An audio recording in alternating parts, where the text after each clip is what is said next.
Welcome to How to Split a Toaster, a divorce podcast about saving your relationships from True Story FM.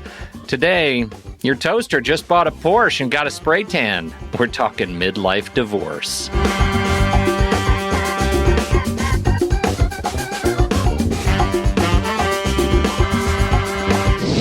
Welcome to the show, everyone. I'm Seth Nelson. As always, I'm here with my good friend, Pete Wright. We've talked about gray divorce on the toaster. We've talked about high dollar divorce on the toaster. But what are the issues facing the messy middle, sitting right atop of the divorce bell curve? This week on the show, we're talking to David Herrold, one of the co-founders of Divorce Over 40, a community dedicated to providing support to those facing midlife divorce. Daniel, welcome to the toaster. Well, I'm glad to be here. It's nice to meet you, Seth and Pete. Glad to be on. We're going to be talking about your community here, Divorce Over 40. We're going to get into this in a little bit. I'm super curious how this became a cause celeb for you. How you put yourself in the space of saying, you know what, there's a hole in my post-divorce life, and I'm going to be the guy to fill it for other people. Pete, you've been on his Instagram page and saw all those pictures of him standing next to the different Porsches. I mean, come on. Well, I mean, it's an interesting story. I mean, it really was a selfish objective or ambition at first. And COVID had a lot to do with it. You know, I had been divorced about 2 years prior to when everything started to shut down in early 20. And I was a very active dater. I would probably describe myself as a serial dater. I was having fun, and all that shut off. And so, and I traveled a lot. So I dated as I traveled. And so, you know, as with a lot of people during COVID, you have a lot of time to yourself. You have a lot of time to kind of reflect, both good and bad. And I really was kind of looking at, okay, well, what have I accomplished since my divorce? And I was like, not a whole lot, you know? Right. The one stark missing piece was friendships. I really didn't have meaningful friendships. And as you know, you go through a divorce, you lose virtually all of your friendships. Well, that's what I was going to say. I mean, is this is because you like your friends? I mean, was it a stereotypical for you, as it seems to be, that they just pick sides? You know, I don't know if it's picking sides. I think it's more that they don't really know how to reach out, particularly the men. You know, I think the women know how to nurture and reach out to people, but I think the guys we're clueless, and we're just like, well, we're not going to touch that. Yeah. When I went through my divorce, literally, it was like, you want to grab a beer? Like, everybody thought I wanted to grab a beer. And some things, that was the last thing I wanted to do. Right. Yeah. You know, maybe sit at home with a bottle of tequila by myself.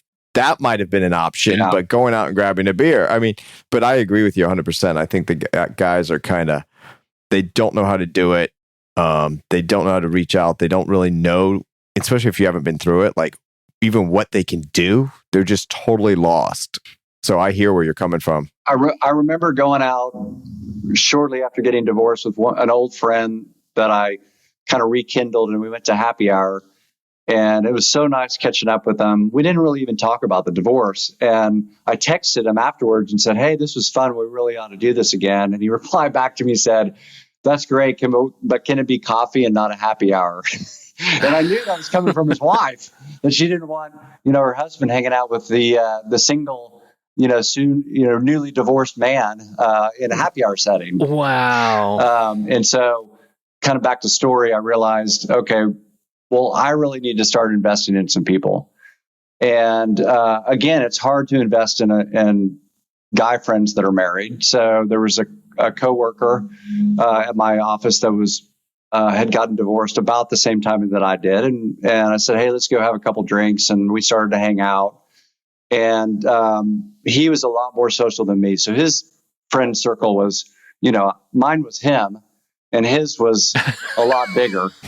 And that's Daniel. That's not a circle. Okay, that's like a direct line. That's a line. Point to point. Yeah, and so we concocted this idea to have cookouts at his place every Thursday night. We really didn't say every Thursday night, but he's like, well, why don't we have these cookouts and let's just start inviting people over. And of course, I don't have anybody on the invitation list, but he has a whole, group of people that he invited. And it was kind of like a potluck thing. It was like, you all come, bring a dish, bring your alcohol. Let's just hang out. And we did it one Thursday. We had about 10, 15 people there. I knew nobody.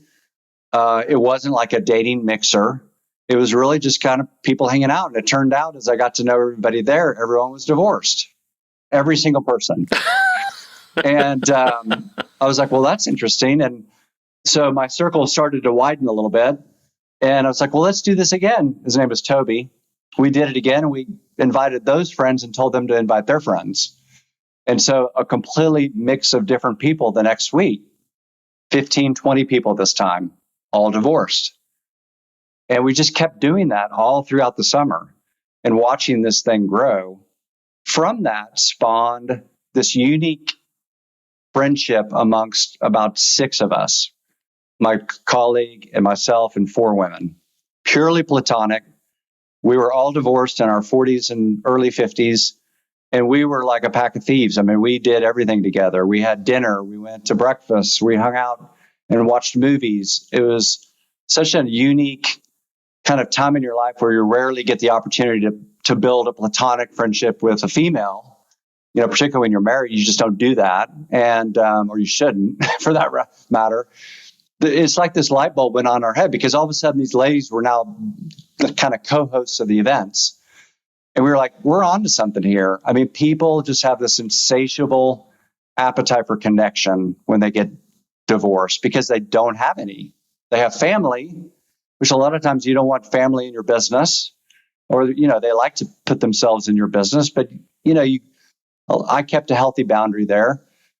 But just being able to connect with people that there wasn't an agenda. We weren't trying to sleep with each other. We weren't trying to get phone numbers. It was just, let's just hang out and eat and have a couple beers. And that's what started it. I'm thinking about that. Of course, I'm talking to a Floridian and an Oklahoman here, but we're in a place that was much more sort of conservative in terms of when we came out of COVID and things were not open for a very long time. And this is a thing that even though I'm not divorced, but this is a thing I can relate to. It is water to a man coming out of the desert, being able to sit down with a friend after 18 months that you haven't seen. You haven't been able to, give a hug. You haven't been able to have a real in-person connection to make you realize just the incredible value of platonic relationships in your life beyond family. Yeah, I think as I reflect back, if I had to do anything differently during the time that I was married, it was that I would have invested in more people from a friendship standpoint. And that means guys. Oh, wow. But I would have really invested in guys. And you just get so busy with life and I just wasn't the guy that went and played golf, for 4 hours on a Friday. That for me was career and then raising my kids. And that was it. It's amplified by the fact that you're also, whether you're in a marriage and family or not, men get worse at developing new friendships as they age. And it is just, I imagine, exacerbated by the fact that you're in a friend divorce, right? Pete, let's be honest. Is there anything we get better at? No, there's nothing we get better. The only thing we get better at is aging. Like, right. That's really it. Right. Well, if you think about it, in many cases, the role of the wife, and I don't want to generalize or stereotype, but in my marriage, my wife was our social chairman. So she's driving the boat. She's driving the agenda and all the couples that we're going out with and what we're doing. I'd come home Friday and she's like, well, we're going out with this couple and that couple. And I'm like, okay, great. And so, a lot of times we're not really driving the boat. And then you kind of just start to take a back seat and get lazy about it. And you regret it later down in life. At least I did. Well, Daniel, I'll tell you, I think one of the interesting things you say is that your close circle of friends, or you didn't have many friends that were close at all. I think back of like the different stages of my life, and to this day, I have 2-3 solid friends from college. Still talk to them on a fairly regular basis, but they're also the type of friends that 6 months might go by, a year might go by, and then you pick up the phone and nothing's changed, right? You pick up right away, and I kind of have that from segments of my life, but in that phase that you're talking about, when I had kids and they were little and we were focused on them. And for a long time after I was divorced, I felt very similar to you. I certainly had acquaintances and colleagues that I consider friends, but I'd rarely get together with them, or it'd always be a hassle to schedule. And I wouldn't make like, hey, we should get together. We should get together. And I got this new mantra is let's get out our calendar right now. Right when you say let's get together, get out your calendar, because otherwise that's not happening. Empty. Yeah. It's not going to happen. Right. It's not going to happen. I had dinner with two of my friends that I've been investing a lot of time with. One's married and the other one is in a long battle divorce. And we hadn't seen each other in maybe a couple months. And we left and I texted both of them. I said, man, this is good for the soul to be able to hang with guys like you. And the one that's going through a really painful divorce replied back and said, you have no idea. And, it just makes you realize there's a lot of people that out there that are hurting and they just need, some companionship, just someone to hang out with, maybe not even to talk about the crap that they're going through, but just someone to enjoy life with. There is a post on your blog at divorceover40.com that the title is, Are We Hardwired to Be in a Relationship? And I feel like what we're talking about here comes at this from the other side, which is saying, look, there is a lot of self-empowerment language and guidance out there in the world that says, you're going to get a divorce. It's okay. It's okay to be by yourself. Learn to be okay by yourself. And that it feels like a group like this is a salve for people who have decided they're not okay by themselves, that they need human connection, they need relationships. What is that can you react to that sort of trope, the be okay by yourself kind of angle, and how that applies to the people who are a part of your tribes? I think there's something to be said about when you go through a trauma like a divorce, that before you get into the next relationship, that you need to heal. You need to go through the self-discovery process. And so being single for a season, I think, is healthy. But I think that we all, at the end of the day, yearn for connection. And that can be a romantic connection or that can be a platonic connection. And what we've told people, our message is, we want to be the healthier alternative for you, because most people, when they start to feel the pangs of loneliness and they start to feel sad about their situation, and they're Friday nights, they're sitting there watching Netflix by themselves, and they haven't healed. Well, what do? They get on Bumble and they get on Tinder and they're yearning for some sort of validation or connection from random people, and it's incredibly toxic. It's a crash and burn scenario when you're unhealthy and you're dating. And so what we're telling people is maybe take a little bit of time out before you do that, because our culture says you got to get back in the game as quickly as possible and just go make friends. And you know what? The best friends for you to make are friends just like you. Just like how veterans can look at another veteran and kind of nod. Yeah, well, I've been through that. I know the trauma that you've been through. I think someone that's been through a divorce can hang out with other divorced men and women and be able to empathize and say, I'm like you. I'm one of your kind. I've been through that scenario before. And so it's a healthier, you still need the connection. We think you need connection. We're just want to provide a healthier alternative. And Pete, to your point about learning to be alone, that's something I certainly learned how to do. And dating afterwards was very easy for me once I realized I was kind of comfortable in my own skin and I was okay being alone, because someone would not want to go out with me another time. I think I've mentioned this before. And I would just kind of laugh like, okay, for whatever reason, you don't like short Jewish bald guy anymore. That's fine. Like, it happens, but I'm not changing that about myself. That's never going to change. But the last time I went through a serious breakup, I was worried about seeing my kid and, making sure they could stay in the house so they could go to a good school district. We went out a few times and we had some laughs. Not seeing you ever again in my life is really not that big of a deal, right? But that's where I'm like more in tune with me. That doesn't mean that I think being alone in my mind is like when you put your head at the pillow at night, are you okay?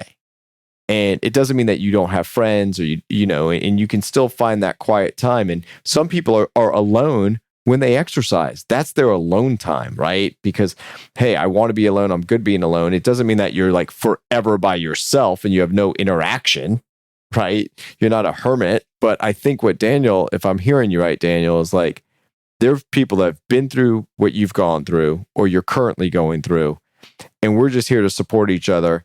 And if you're feeling down and you don't want to sit home and watch Netflix and think about your divorce, or get on Bumble and swipe whichever way you're going to swipe until you run out of inventory, then we're here for you. And it isn't about your divorce. It's about making new friendships, realizing there's life after divorce, and you can keep going on. Well, the thing I'm interested in that I really relate to here is that I think there are people who are in marriages that might be, struggling, who are realizing that they're lonely because they're just alone, and the value of these platonic relationships and can be an answer to that. Like, maybe I just need to be able to have a conversation over a cup of coffee with somebody else who will sit and listen to me. Well, Pete, here's the thing. I talked to a buddy of mine and I said, how's it going? Like, he's younger than I am, but he played college hockey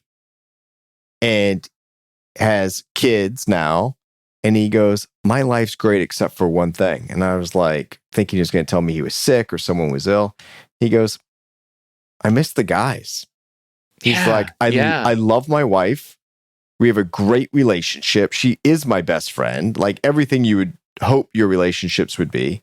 The kids are amazing. I'm running around with them. He's like, I don't have that, like, not in a crude sense where but I don't have the time in the locker room. I don't have the time on the ice that I used to have hanging out with these guys, just doing whatever he liked to do. And he's like, I just miss it. Like it's, I drive home and I see these guys that are doing a pickup basketball game, and I'm like, God, that looks nice, Yeah. So is that kind of what you're talking about too, Daniel? Yes. And the thing is, and we've just discussed this, is that it requires intention. You have to, you have to be the guy that's going to go play offense and say, well, I'm going to be the guy that puts it all together. Like you said, let's get the calendars out and let's put it on the calendar. And because you just can't assume. And unfortunately, people get disenfranchised with a lot of their friends because they're like, well, they never invite me out. I never get the invitation. You can't think like that. Unfortunately, it's not always reciprocal because most men don't think that way. Oh, let's go out. Yeah. You have to be the one that's going to orchestrate all of it. But it could still be very rewarding with you kind of putting all the plan into place and not expecting anybody else to do so. Yeah, I think it gets to sort of these two separate parallel issues, right? One is you're going to be a healthier person, mind and spirit, if you cultivate relationships outside of your marriage. You also might make your divorce easier if you have some of these relationships. Are you saying this is an insurance policy? Is that what you're saying? Yeah. I'm saying don't sell the rental house. That's what I'm saying. Yeah, look, Daniel, Pete's the only kid that used to say, what do you want to be when you grow up? He goes, an insurance salesman. Like the only one. Stop. Look, I made a gag at the beginning about the sort of midlife crisis gag, but that was only partially intentional. I'm really interested in your impression of how people, maybe even yourself, and I'll say to both of you, use the post-divorce experience as a time of redefinition, right? To Seth's point, I learned to be who I am. I learned to find myself in that period. How do you find Divorce Over 40 helps people through that process of reinvention? And do they ever come in intentionally looking to reinvent? I think most people that come in are incredibly hurt and in pain, from my experience. And not everybody, but the ones that really embrace it and invest in our community really blossom. It's really something exciting to see. I remember there's one gentleman that told me that at the first happy hour, he sat in his car for 30 minutes. He was scared to death to come in. Didn't know a soul.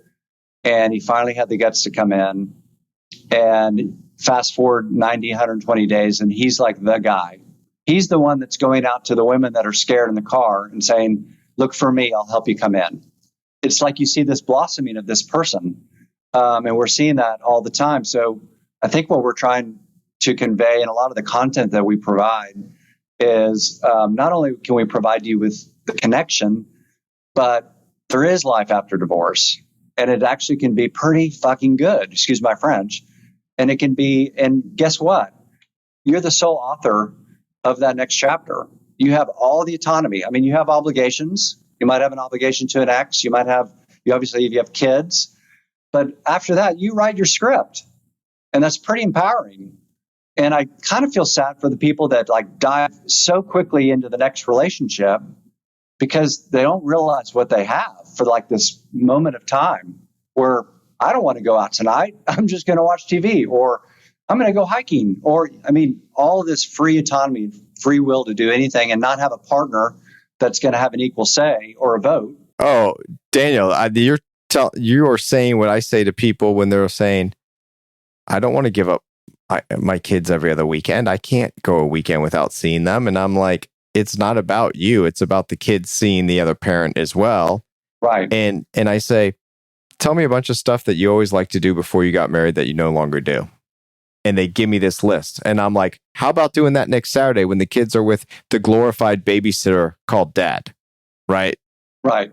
Well, that brings up a question I have for both of you. Like if you, because Daniel, you're divorced, Dad, and you, when was your divorce? How long have you been divorced? It was 3 years ago, come January. Yeah. Okay. So let's say you open the photo album and you're looking at pictures of you 5 years ago. How do you describe who that guy is as different from the guy we're talking to right now? Oh gosh, I'm a completely different person. I was a guy that was focused entirely on my career, and a guy that wouldn't admit that I was in an unhappy marriage and was just kind of going through the motions at home. And there wasn't any pursuit of my interests or hobbies. No, very little friends other than the couple friends. That was my day. You know, as I look back and reflected upon that time, it's like, you know, for me, it was like, this was the bed that I made. I'm sleeping in it. I'm just going to have to deal with it the rest of my life. And having the ability to, you know, you go through your healing, hopefully, after your divorce. And then there's this incredible part of life there, this time where you can really, I call it the self-discovery phase. It's like, okay, well, what the hell do I want to do now? Do I want to get remarried? Do I want to wait a while? Do I want to, you know, maybe I'll go, what's a hobby that it's like Seth said, it's like dusting off some of those old interests and hobbies. For me, it was pouring into this divorce community. And what I learned is how much I love to write. But when I look back in college, my dad used to write me a letter once a week, handwritten. And I remember as a kid in college, I'd kind of glance it over and put it at the side. But I was dating my ex-wife at the time. She was at a different school, and I used to write her a handwritten letter. I loved writing. I loved just expressing myself. And now it created this platform where it's like serving it up. Okay, Daniel, you have an opportunity to be vulnerable and raw and real. And here's this audience that wants that. And I've just dove into that. And, you know, let me tell you, I'm sorry to interrupt, Daniel, but you just said something that just Pete already knows probably what I'm going to say is when people are open and vulnerable and real, that is just manna from heaven for other people to like be like, oh my God, this guy's the real deal. I want to hang out with this guy. It's not the facade. It's not the bullshit. It's not the mask, right? And you're like, here, warts and all, this is who I am. I know I can always improve on stuff. And I've never had an open, vulnerable, honest conversation that I've regretted. Yeah, me never too. once. You're right. It's an incredible feeling, and I wish more men would. I think men are drawn to seeing vulnerability in men, but they're scared to be vulnerable. They feel like that takes away their manhood or their masculinity. They don't want to be embarrassed or exposed or in the spotlight. And so you have this large pool of men that are just going to be trapped up and not express their feelings. And I think it's just a very unhealthy way to live your life, particularly after divorce. Now, let me tell you this too. Just last week, I went out with two colleagues. One was a law student and one was an attorney. The law student's like 27. The attorney, she's 30. These two very brilliant women at the relatively early stages of their what I'm sure will be an amazing career. But I was like getting to be almost a fly on the wall in some of their conversations about men and dating. And I was chiming in on my relationships as well. And we were talking about what I thought women thought was the most attractive thing in men. And I said, it's confidence, but not cockiness. And that's a thin line. And they said, yeah, that's true. But another one is when they're vulnerable. And I had never heard that before, where like, if you're vulnerable, women actually find that sexy. In my very, unscientific poll that I did with these two women that I was having a drink with, but yeah, rigorous empirical research. But I've never regretted those conversations when I've had them. Yeah. And it's an interesting concept. It's just too bad that so many men have to go through trauma in order to get there, right? There's this whole generation of men, and I would hasten to say probably men who look a lot like the three of us. I look at my son and I think, I hope he is learning the lessons culturally that I didn't because of my relationship, say, with my dad, my parents, and that there is change on the horizon, right? I think he is naturally better at being vulnerable and authentic than I was at his age. And I can only hope that that's because of some lessons learned. And I know your son, Seth, besides him trying to take my money in street card games, he's a pretty sensitive kid.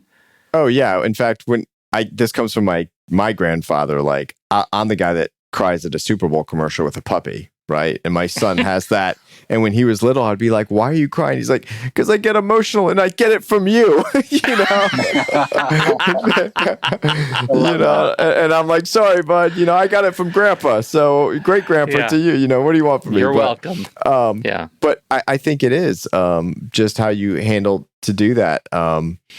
And how you can put yourself out there. Now, I think kids today generally are much more accepting. They are much more vulnerable because there is more acceptance. It makes it a whole lot easier.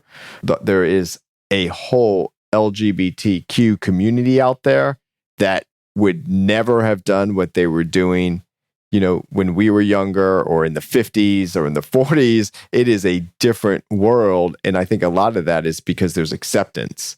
And when there is acceptance, it makes it easier for people to be who they are, even if that is quote unquote vulnerable in anything you're feeling, not just any one race, religion, or creed or sexual orientation.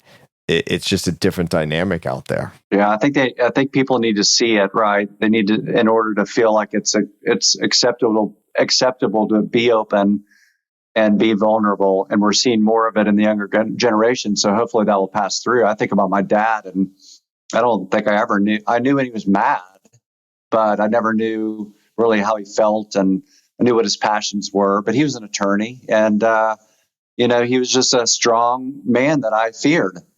And he didn't really open up, and unfortunately, I learned how to open up after a trauma, and I wish that I felt that willingness to open up a lot sooner in my life, because vulnerability opens doors. I mean, I always say that. It opens so many doors, so many connections. Yeah. Are you dating anyone now, Daniel? I am. As a matter of fact, I met someone at one of our events. Which, I was told these are not dating events, Daniel. I know. That's what I heard too. Here's what we say, which we mean this.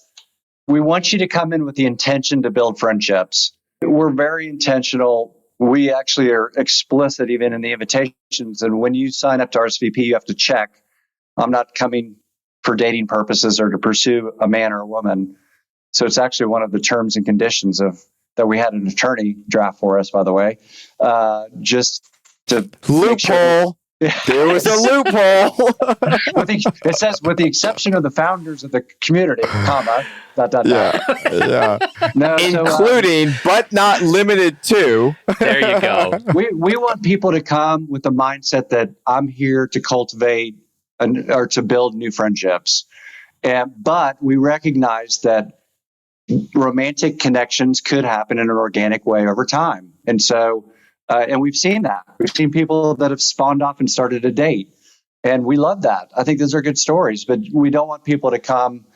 We don't want the predators to come. And they come. We find them. What's so cool about our community is everybody self-polices, even the guys. Once they see behavior that's unacceptable, we hear about it, and then we all ask them kindly to leave or not to come back. And so it's a really healthy place, and everybody in the community tries to keep it healthy. But everybody wants, particularly women, every person our age wants to get off the apps and meet people organically. They always say that. And I always say back to them, well, what are you doing to accomplish that?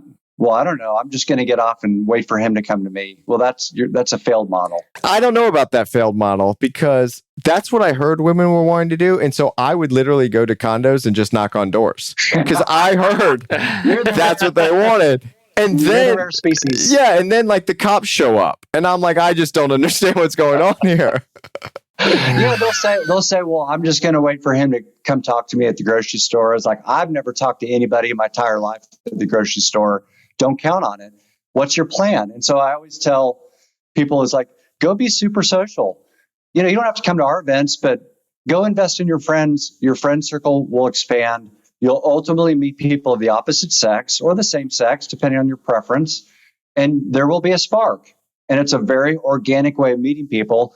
And it so happened that the girl I've been dating, Jamie, my girlfriend, for going on 15 months, and she was invited from I didn't know her. She was invited by a friend of mine, and she'd just gotten divorced, and she wanted a safe place to, unfortunately, it wasn't safe, but she wanted a place where it wasn't like a pickup type of event. I wanted to just go hang out with friends because all my friends are married, and that's where we met. Yeah, but Pete, you know what you should do to scuttle this relationship is not play this podcast, not launch it for like three more months. And then when she listens to it, she's like, what do you mean 15 months? Really? I may be off already, Seth. I don't know the actual months. So maybe 15 months. Gosh. Yeah. Jeez, man. Don't throw out how long you've been dating. You're going to get that wrong every time. Like, I don't even say how old my kid is, So I should say greater than 6 months, and then I know I'm saying. Yeah, right. Yeah. That's right. So you are doing. I was going to say the same thing, Pete. You're doing great work, especially. You're doing great. And it's interesting to me. It kind of started with this group of guys, but it expanded to women who are there also just to have friendships. And if something happens and blossoms, it happens and blossoms. But that's not the goal. And we've talked about this on other shows, Pete, is being intentional. Really thinking about what you do before you do it makes such a huge impact. This is just great work, Daniel. It's impressive.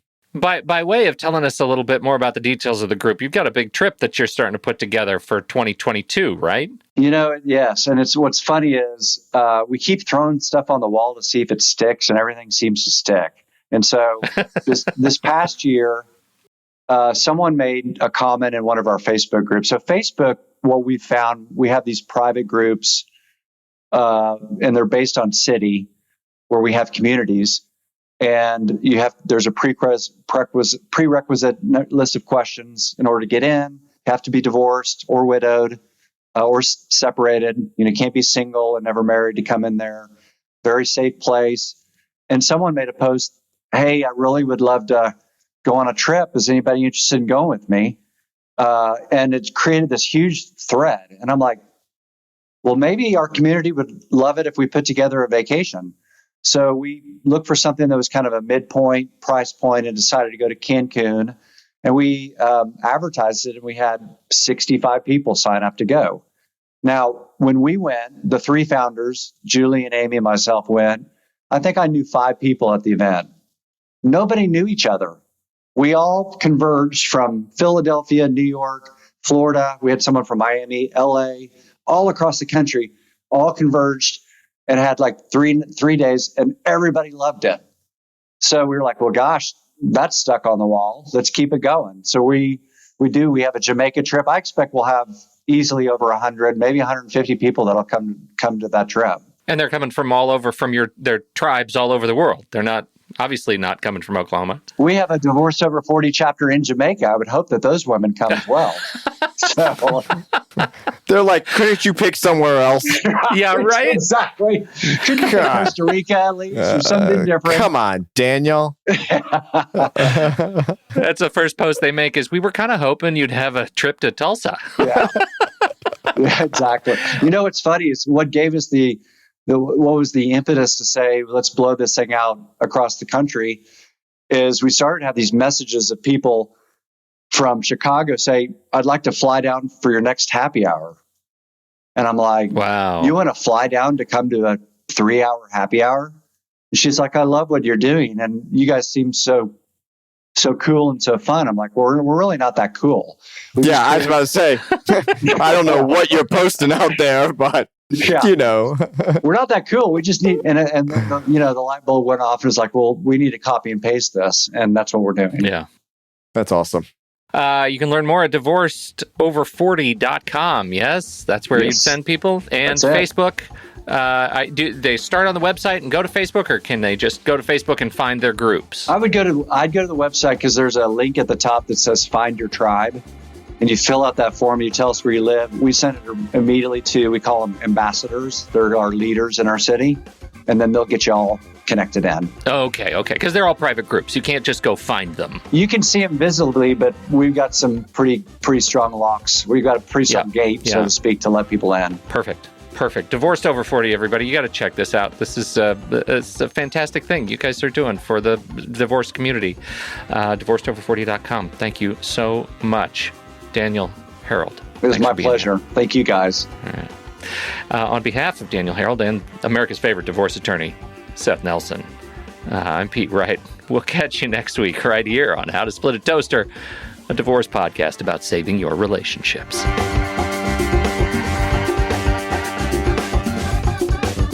Seth Nelson is an attorney with Nelson Coster Family Law and Mediation, with offices in Tampa, Florida. While we may be discussing family law topics, How to Split a Toaster is not intended to, nor is it providing legal advice. Every situation is different. If you have specific questions regarding your situation, please seek your own legal counsel with an attorney licensed to practice law in your jurisdiction. Pete Wright is not an attorney or employee of Nelson Coster. Seth Nelson is licensed to practice law in Florida.